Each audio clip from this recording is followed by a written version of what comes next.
हम सभी इंडियंस जब भी स्टॉक मार्केट के बारे में सुनते हैं तो दो तरह के रिएक्शन सामने आते हैं।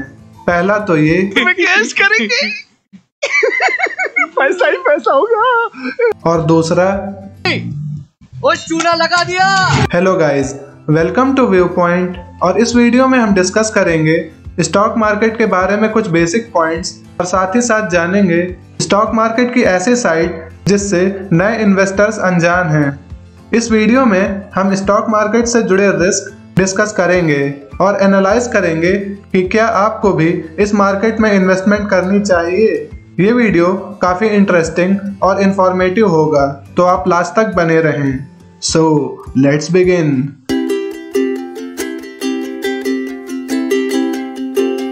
स्टॉक मार्केट वो जगह है जहां स्टॉक्स, बॉन्ड, डेरिवेटिव्स और डिफरेंट इन्वेस्टमेंट प्रोडक्ट्स को आप बाई या सेल कर सकते हैं।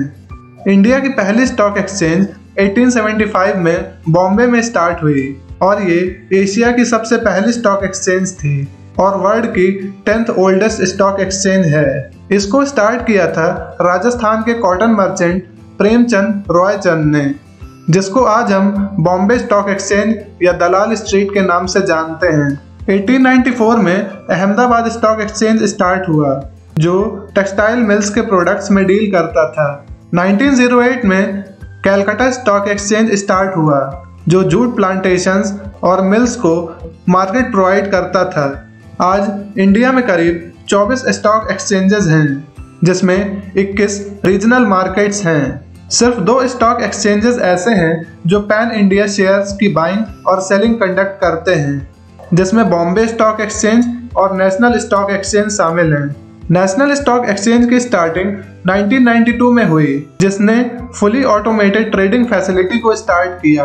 आप इसे नए भारत का नया स्टॉक एक्सचेंज बोल सकते हैं। स्टॉक एक्सचेंजेस का एडमिनिस्ट्रेशन गवर्निंग बोर्ड्स और एग्जीक्यूटिव चीफ्स देखते हैं, पर इनका कंट्रोल और रेगुलेशन की पॉलिसीज फाइनेंस मिनिस्ट्री देखती है।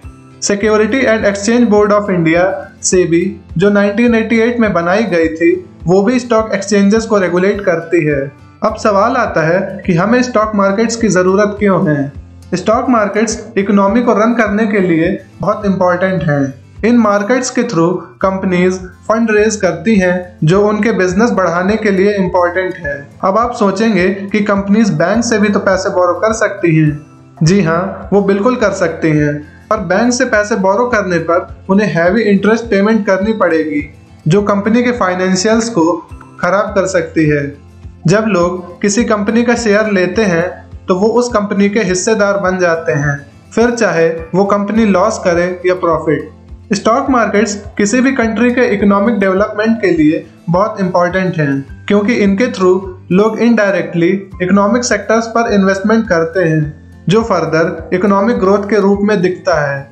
स्टॉक मार्केट्स किसी भी देश की इकोनॉमी का इंडिकेटर होता है। अब बॉम्बे स्टॉक एक्सचेंज में 6000 से ज़्यादा कंपनीज लिस्टेड हैं, तो पता कैसे चलेगा कि मार्केट कैसा परफॉर्म कर रहा है। इस प्रॉब्लम को सॉल्व किया सेंसेक्स ने, जो टॉप 30 कंपनीज का एक ग्रुप है। इस इंडेक्स की मूवमेंट से ओवरऑल मार्केट की कंडीशन पता चलती है। Same case national stock exchange के साथ भी है, जिसमें निफ्टी इंडेक्स है जो टॉप 50 कंपनीज का ग्रुप है। इंडिया में स्टॉक मार्केट की इमेज कुछ खास अच्छी नहीं है, क्योंकि लोग इसे सट्टा बाजार बोलते हैं और इससे दूर रहना ही पसंद करते हैं। पर इसका रीज़न भी है। इंडियन स्टॉक मार्केट्स में बहुत से स्कैम्स हुए हैं, जैसे Harshad Mehta scam, Ketan Parekh scam etcetera, जिसकी वजह से लोगों में स्टॉक मार्केट्स के लिए काफ़ी निगेटिविटी है। यही कारण है कि लोग इंडिया में आज भी ट्रेडिशनल इन्वेस्टमेंट ऑप्शंस को बेस्ट मानते हैं, जिसमें रियल एस्टेट और गोल्ड है। 2019 तक इंडिया की सिर्फ 2% पॉपुलेशन स्टॉक मार्केट में इन्वेस्ट करती थी, जिसमें ज़्यादातर अर्बन क्लास और गुजरात महाराष्ट्र के लोग थे। इसका कारण है कि लोगों में फाइनेंशियल इलिटरेसी काफ़ी ज़्यादा है, जो इन चीज़ों को काफ़ी हाई एंडेड मानते हैं। सोशल और साइकोलॉजिकल प्रेशर के चलते लोग ट्रेडिशनल इन्वेस्टमेंट ऑप्शन को ही प्रेफर करते हैं। इंडियंस का स्टॉक मार्केट में पास्ट एक्सपीरियंस काफ़ी ख़राब रहा है, जिसके चलते वो इनसे दूर रहते हैं। चाहे जॉब्स हों या इन्वेस्टमेंट, इंडियंस हमेशा सेफ खेलना ही प्रेफर करते हैं। हम ऐसी जगहों पर इन्वेस्टमेंट करते हैं जहां रिटर्न तो चाहे कम हो पर लॉस बिल्कुल ना हो। जब बात स्टॉक मार्केट की आती है तब लोगों में पेशेंस खत्म हो जाता है और वो जल्दी से जल्दी पैसे डबल करने की कोशिश करते हैं। पर अब सिचुएशन काफ़ी चेंज हो रही है। कोविड-19 पैंडेमिक के बाद से बहुत से नए इन्वेस्टर्स इंडियन स्टॉक मार्केट में आए हैं जिनकी एज रफली 18 से 35 साल है। मार्च 2020 से अब तक करीब 1.5 करोड़ डीमैट अकाउंट्स ओपन हुए हैं। डीमैट अकाउंट एक डिजिटल अकाउंट होता है जिसमें आपके खरीदे हुए शेयर्स डिजिटल फॉर्म में स्टोर होते हैं।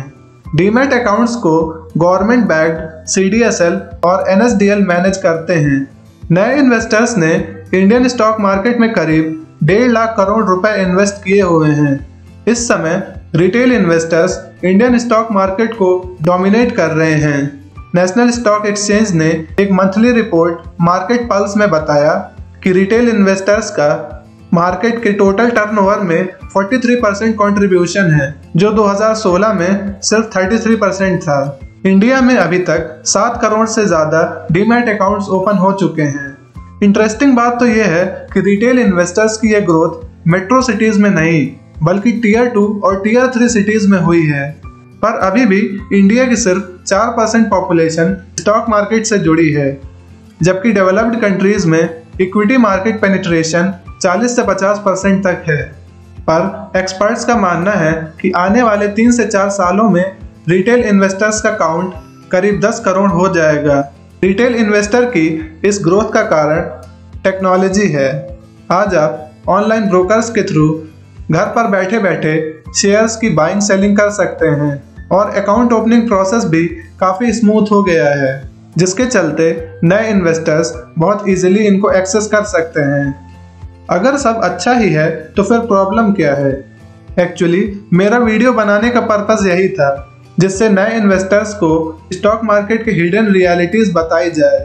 अगर आप सेंसेक्स को देखें तो पिछले 1.5 साल में इसने 100% से ज़्यादा का रिटर्न दिया है, और ये तो इंडेक्स की बात है। अगर हम स्टॉक्स को देखें तो कई स्टॉक्स ने 100% से 1000% तक रिटर्न दिए हैं सिर्फ 1.5 साल में। नए रिटेल इन्वेस्टर्स जो अभी अभी मार्केट में आए हैं वो ये सब देखकर बहक जाते हैं और लालच में आकर अपनी क्वांटिटी को इंक्रीज कर देते हैं, क्योंकि इन इन्वेस्टर्स ने मार्केट को हमेशा ऊपर जाते देखा है। ये इन्वेस्टर्स मार्केट में आने वाली साइकिल्स से अनजान हैं। ये बात बिल्कुल सच है, क्योंकि अगर आप सेंसेक्स का एवरेज रिटर्न देखें तो वो 15 से 20% तक है एनुअल बेसिस पर। नए इन्वेस्टर्स इस बहकावे में ना रहें कि सेंसेक्स या स्टॉक्स हर साल इसी तरह का रिटर्न देंगे। IPOs भी एक मेजर अट्रैक्शन बने हुए हैं, क्योंकि नए इन्वेस्टर्स इन्हें क्विक मनी मेकिंग मशीन्स की तरह देख रहे हैं। 2021 में 63 IPOs आए, जिससे करीब 1 लाख करोड़ रुपए की फंडिंग रेज हुई। नए रिटेल इन्वेस्टर्स IPO में होने वाले लिस्टिंग गेन्स से अट्रैक्ट होकर इनमें इन्वेस्ट कर देते हैं और कंपनी के फाइनेंशियल्स और काम के बारे में पता नहीं करते, जो काफ़ी रिस्की हो सकता है। नो डाउट IPOs ने बहुत अच्छे लिस्टिंग गेन्स रिटर्न दिए हैं, पर आपको समझना होगा ऐसा हमेशा और हर कंपनी के साथ नहीं होगा। नए रिटेल इन्वेस्टर्स को टिप्स और इनसाइडर ट्रेडिंग से भी बचना चाहिए। अगर आपको मैसेज या कॉल पर कोई स्टॉक रिकमेंडेशंस दे तो उसे ब्लाइंडली फॉलो ना करें। रिसेंटली सेबी ने CNBC आवाज शो के एक होस्ट हेमंत घई और उनकी वाइफ के अकाउंट सीज कर दिए, जब उन्हें पता चला कि वो अपने शो में स्टॉक की रिकमेंडेशंस देते थे और उसी बेसिस पर खुद भी ट्रेड करते थे। No doubt stock market investment एक बहुत बेहतरीन ऑप्शन है। सभी इंडियंस को अपनी सेविंग्स का कुछ पार्ट इसमें ज़रूर इन्वेस्ट करना चाहिए, पर इससे पहले आप कंपनीज और उनके काम की पूरी डिटेल जानें और अपने इन्वेस्टमेंट डिसीजंस सोच समझ कर लें, ना कि किसी के बहकावे पर। इंडियन स्टॉक मार्केट ने ओवर द ईयर्स अच्छे रिटर्न दिए हैं और आगे भी देंगे, क्योंकि इंडिया की ग्रोथ स्टोरी बहुत ऑप्टिमिस्टिक है।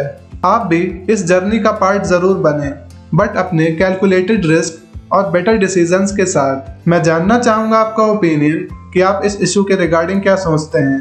थैंक्स फॉर वॉचिंग एंड जय हिंद।